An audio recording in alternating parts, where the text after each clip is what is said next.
पिछले दिनों तुर्की, पाकिस्तान और अजरबैजान के नेताओं के बीच एक अहम बैठक हुई। हाँ बिल्कुल। इसमें रक्षा संबंधों को और मजबूत करने पर सहमति बनी है।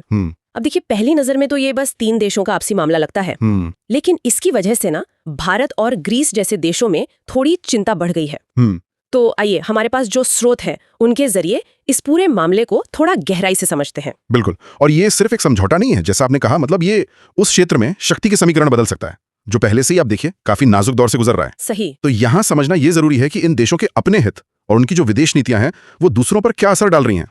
मतलब स्रोत इसी का विश्लेषण कर रहे हैं। हाँ, और अगर भारत के नजरिए से देखें तो हाल में जो भारत पाकिस्तान सीमा पर तनाव हुए थे, तो खबरों के मुताबिक पाकिस्तान ने तुर्की में बने ड्रोन्स इस्तेमाल किए, वो बेरख्तार TB2 वाले। हाँ, बेरख्तार। दिलचस्प बात यह है, और स्रोत भी यही बताते हैं, कि ये ड्रोन भारतीय वायु रक्षा सिस्टम जैसे अपना आकाश मिसाइल सिस्टम, हाँ, उसके सामने उतने कामयाब नहीं रहे। तो इससे वो जो तुर्की का ड्रोन सुपर पावर वाला दावा है, उस पर थोड़े सवाल तो उठे हैं। बिल्कुल। और साथ ही ये भी है कि कश्मीर पर तुर्की का खुला समर्थन पाकिस्तान के लिए एक अहम बात है। हाँ, वो तो है ही। और देखिए, ये मामला सिर्फ भारत तक ही नहीं रुका है। सूत्रों के अनुसार तुर्की की जो विस्तारवादी सोच है, खासकर एशियन सागर वाला मामला, हाँ, अपना समुद्री दावा बढ़ाने की जो कोशिश है वो ग्रीस के साथ सीधे तनाव की वजह बन रही है। और जब ग्रीस ने फ्रांस से वो राफेल लड़ाकू विमान खरीदे, हाँ, राफेल डील, उससे तो तुर्की और चिढ़ गया। अच्छा। कुछ रिपोर्ट्स में तो यहाँ तक कहा गया है कि तुर्की ने ग्रीस को धमकाते हुए वैसी कार्रवाई की बात की जैसी पाकिस्तान ने कथित तौर पर किसी भारतीय विमान के खिलाफ की थी। अरे बाप रे। तो क्या ये सिर्फ मतलब बयानबाजी है या सच में टकराव का खतरा मान सकते हैं? क्योंकि इसके जवाब में भारत भी पीछे नहीं हटा है। नहीं, बिल्कुल नहीं। स्रोत बताते हैं कि भारत खुलकर ग्रीस के साथ आ रहा है। वहां बंदरगाहों में, पर्यटन में, रक्षा में निवेश की बात चल रही है। शायद तुर्की को यह भी डर है कि भारत कहीं ग्रीस को हथियार न दे दे। हो सकता है, बिल्कुल।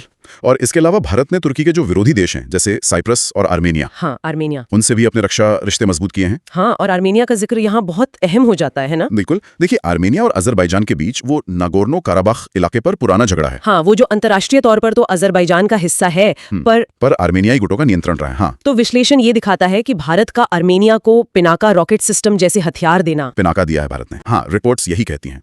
तो ये चीज भारत को सीधे सीधे अजरबैजान और उसके साथी तुर्की के सामने खड़ा कर देती है। और खबरें ये भी हैं कि तुर्की ने आर्मेनिया को भी चेतावनी दी है कि अपनी नीतियां बदलें। अच्छा, तो तस्वीर कुछ ऐसी बन रही है कि एक तरफ तुर्की, पाकिस्तान, अजरबैजान का एक गुट जैसा दिख रहा है, एक गठजोड़, और दूसरी तरफ भारत, ग्रीस, आर्मेनिया और साइप्रस के बीच सहयोग बढ़ रहा है। बिल्कुल। और इसके असर काफी बड़े हो सकते हैं।